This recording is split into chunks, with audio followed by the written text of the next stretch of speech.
Okay, I thought of another good story. The story of the Nourie family meeting that had to happen in order to make this work for me.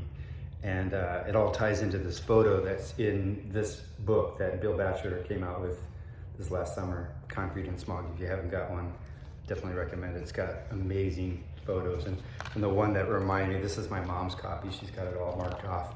And this picture here is the one from Huntington Beach, 1984, and that was my first contest. So interesting story that led up to that photo and that moment is, so I've been riding freestyle for quite some time, maybe a good 2 years or so, and I was just doing a lot of different type of riding, not just flatland. I was also doing jumping and whatnot, and my mom was really my main sponsor. Like if I didn't have the money to buy parts, I'd always hit up mom. So I was out jumping with some friends, probably like Pete Augustin, Eddie Roman, maybe Tony Murray, a guy named Don Markham. We'd head up these canyon jumps. And oftentimes there'd be just these big step ups where you drop into a canyon and you launch up and you land flat. And so that's my favorite kind, but often I would land where I just come down both wheels and just land so hard I'd break parts. Usually like cranks or bend cranks or break forks. And so this particular time I was out jumping and I snapped my forks. I was so bummed because at this point I rode every day. Like that's all my transportation was. That was where all my fun was. I just spent the whole day riding the streets of San Diego. So to be down just for one single day was really a bummer. So I hit up my mom and I'm like, Mom, is there any way you could help me out? I need some forks and they're around $40. And I really, I'll be able to pay you back eventually, but I just really want to get them so I can start riding again. So she's like, okay, yeah, I can help you out. So she got some forks, and literally, I think it was the next day, or maybe just a couple days later, I'm out jumping, and I'm at a new spot now, and the same kind of jump. It was a big step up, went flying up, landed straight down, snapped my forks. I was like, oh no, what am I gonna do? Now, meanwhile, what had happened is Tony Murray and John Peterson had invited me to go to this contest in Huntington Beach. And John Peterson said, yeah, I'll give you right up there, no problem. You just kick a little bit of money for gas and it'll be amazing. And I was really kind of shy and wasn't really thinking I had the skills to compete yet. And but they just said, oh, just go for the fun of it. And just really encouraged me, and I'm so glad that they did. But now I'm at this real dilemma because I have now a broken bike. The contest is coming up, I think it was maybe even next weekend. And I'd already hit my mom up recently for a brand new pair of forks. So I said, I just was determined to make this happen. So I went to my mom, I said, Mom, is there any way you can help me buy a pair of forks?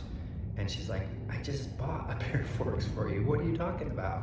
And I said, I know. And I just was out riding, and it was kind of silly of me, but landed really hard, and I did the same thing, and I broke those brand new forks. And she's like, David, I don't know what we're gonna do, because literally, and just a little backstory, so she's a single mom of 4 boys and kind of living the paycheck to paycheck for the most part. So for her to spend $40 on a pair of forks was kind of a big deal. But at this point, it was like several days before payday, and she's like, I've got less than $100 in my account right now. So we're gonna have to have a family meeting and sit down with all your brothers, and we're gonna have to make this decision as a family. And I'm thinking, okay, whatever it's gonna take, because I just want to get these forks. I do want to go up to this contest and explore, the world of the flatland or the freestyle community. So sure enough, we all sit down, and my mom simply says, okay, so here's the situation.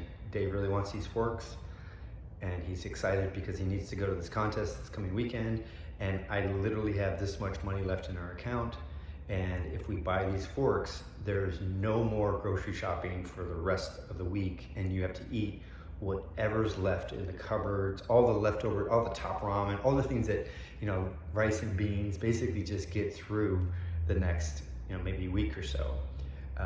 And I'm just like on the edge of my seat, because, here I am just trying to do my thing, but, I don't know how my brothers are gonna react. And they all said, hands down, buy the forks.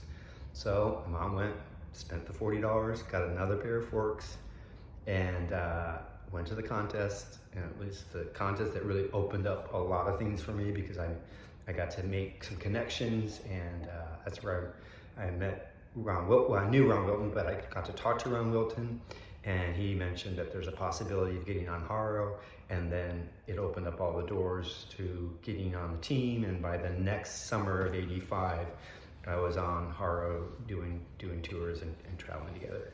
So interesting to think about what would have happened if I didn't get my brothers to okay the forks that my mom purchased with her last bit of money that she had in her account. So thank you, Jimmy, Paul, and Craig, for supporting me along the way, and I'm sure glad you did. And I guess the moral of the story is that you never know. Like, you just have to ask sometimes, even if it might feel a little bit extreme or a little bit stretching to make things happen, that you never know who's going to support you. So I guess follow your passion and your dreams, and who knows where it's going to lead. So that's this week's story. Hope you're enjoying them, and I'll see you next time.